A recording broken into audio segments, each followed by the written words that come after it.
If there's one thing we've learned about business and life, it's that people are the X factor. They constantly surprise us, both in amazing ways and not so much. We're Ben and Syya, and welcome to the Gnaw on This Business Bites podcast. This show is all about real life things we all deal with every day, how they relate to business, and how to make some sense out of our daily chaos. Welcome to the show.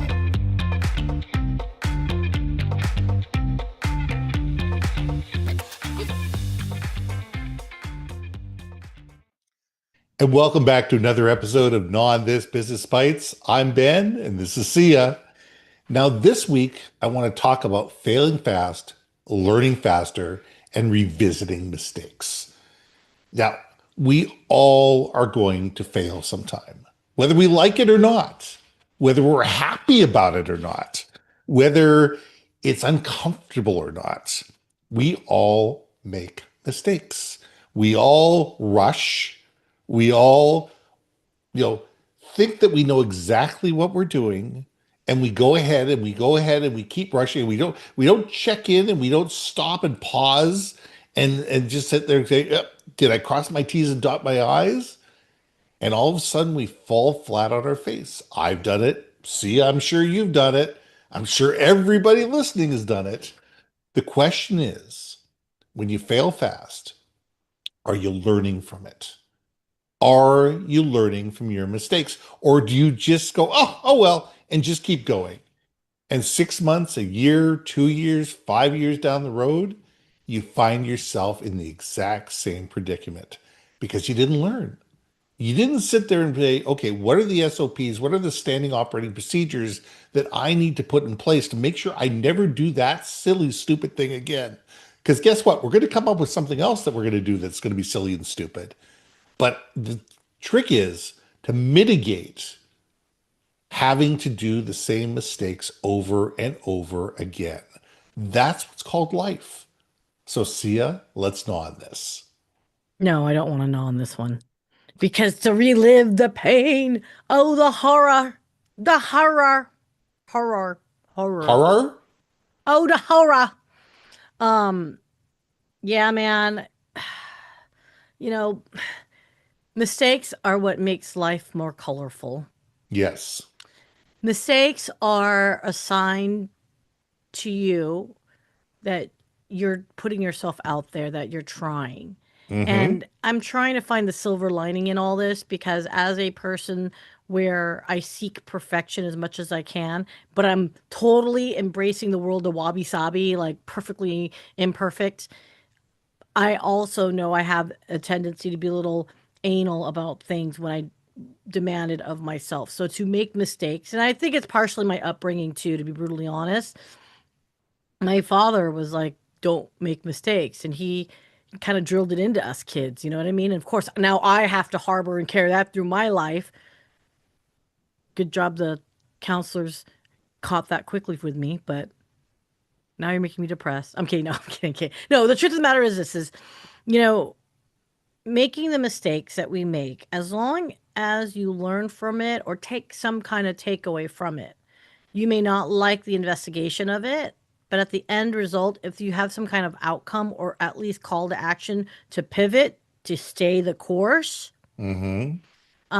I think, yeah, I hate it, but it's a necessary evil. I don't even know if it's an evil. It's a necessary. Yeah, I mean, I remember really early on in my career. I mean, this is how long ago we're talking about, before direct to plate printing. Okay, back to the fact when you actually had film, you had to produce 4 pieces of film. You had to, electrostatically imprint those onto plates and then do the printing process. So we're talking 25, 28 years ago. The new process comes in where everything was direct to plate, so no more film, everything was digital proofs, et cetera, et cetera. Wonderful.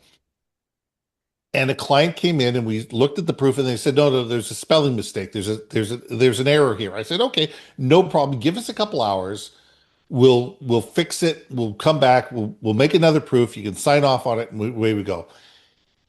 And I got the client to sign off on the proof. And we looked at that 2-inch square on a 28 by 40 inch sheet of paper. And we looked at it and said, yeah, okay, we spelled it right. Great. circle it, check mark, sign off, great, ran it through the press. Well, none of us, including me, looked at the entire press sheet.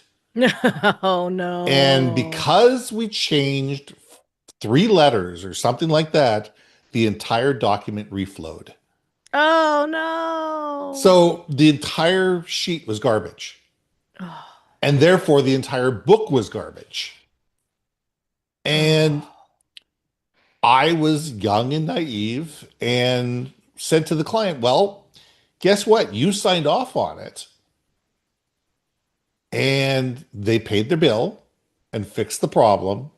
And I never Heard from saw him. that client Yeah. again, Oh yeah. ever. I won the war and lost the battle. And for years, I had a copy of that press sheet tacked up on a wall in my office with a big note on it that said dumbass. Dumas? Dumas. Yes, Mr. Dumas. That's a great crew to be part of, community Dumas. I Yes. think it's, you know, isn't it a learning lesson? You remembered it 30 years later. You know what I mean? Like, Absolutely.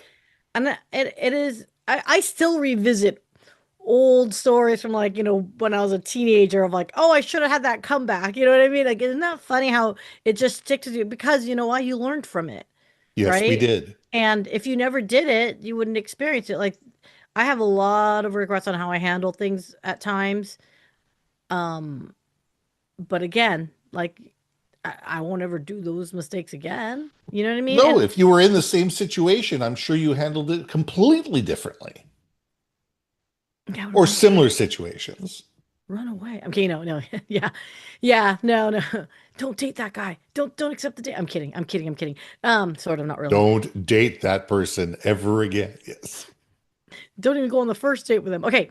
Focus, bringing it back. Yeah. So I wonder, okay, so like when you think about the mistakes you make with a client or with in a communication with your teammates, how do you suggest knowing that a mistake has been made? How would you suggest to rectify it? Well, I like the military situation. I truly like when you look at ops, divisions within the military, Hmm. they have a pre-brief and they have a debrief. And whether something went well or something didn't go well, they're always looking up to see how could it go better. So the pre-brief is designed as says, this is what our intent is to do. This is what you're going to do. This is what you're going to do. This is what you're going to do. Okay, are we all on the same page? Wonderful. And that debrief could be, that pre-brief could be 30 seconds, or it could be, it could be a matter of hours, depending on the significance of the operation. But post-operation, there's always a debrief.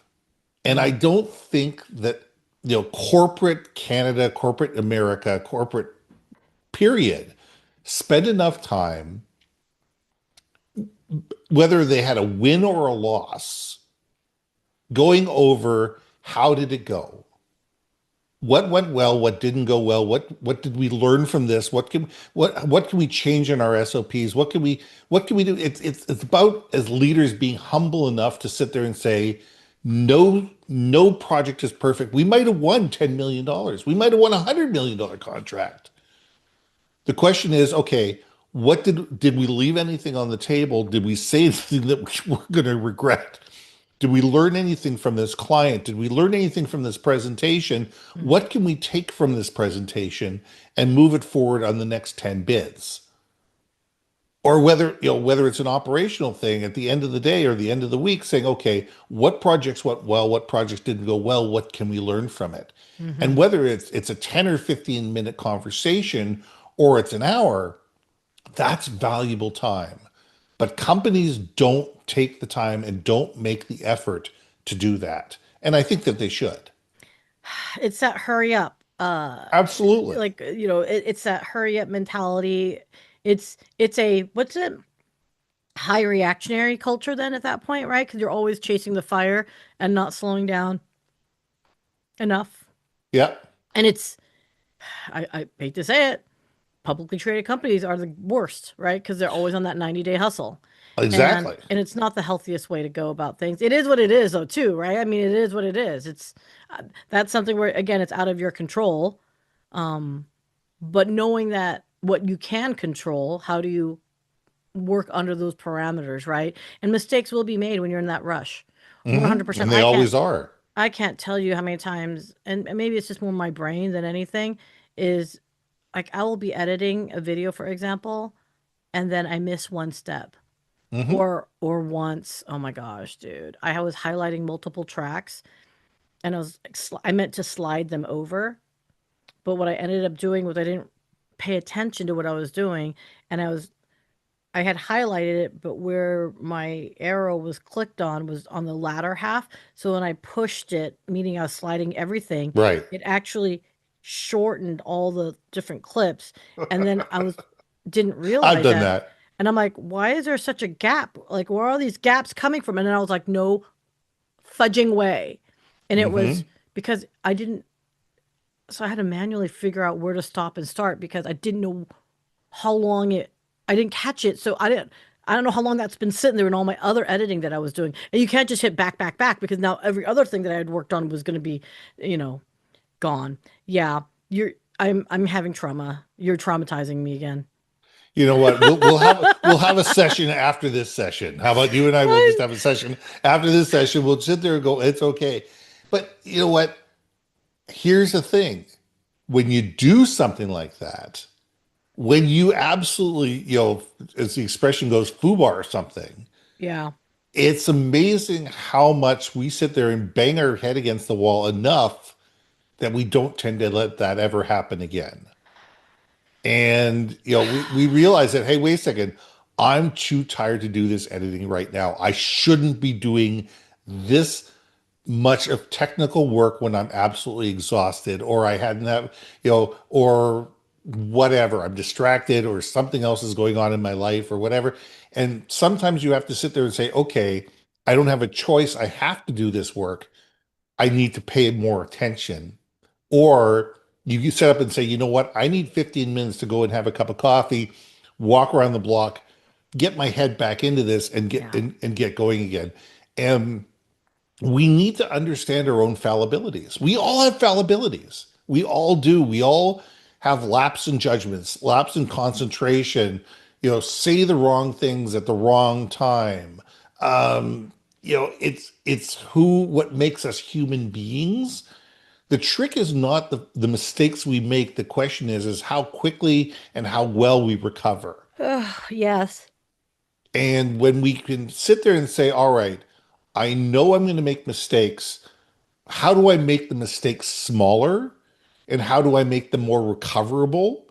That's probably a good thing because if we worry about perfection from day one Not and we gonna. sit there and say, nothing's going to happen until it's perfect, nothing is ever going to happen. And so we need to, as you said at the very beginning of this, we need to push the envelope. We need to, put our toes on the edge and lean over. But we do need to realize when we do that, there's inherent risk. And the question is, what can we do and what are the systems and processes we can put in place that are going to mitigate the risk? They're not going to get rid of the risk, but they're going to be able to put yourself in a position where you can de-risk the situation as much as possible. Yeah. Yeah. Oh, man alive. You that list, my friend, by the way, of all the foul like I'm like, that's a long list. Could be a It very long is. list for many people.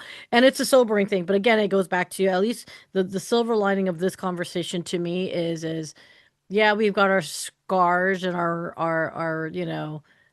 rashes or whatever, from it, but I'm proud of those scars, right? Oh, That absolutely. that at least I tried. At least I am doing it, you know. And again, anyone that expects to be perfect from the jump, like it's the most unrealistic expectation and undue stress, unneeded stress that you could put on yourself. So yeah, that's kind of where my brain's at on that, sir.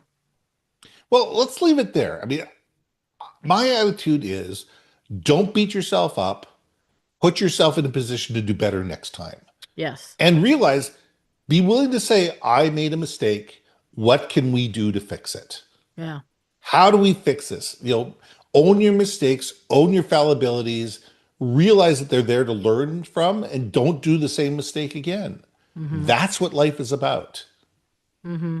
So let's leave it there. I'm Ben, I'm Syya. and we'll see you soon. Hey, hey, hey.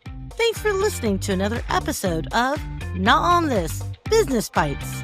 If you liked what you heard, we most humbly ask that you like, share, and hit that subscribe button.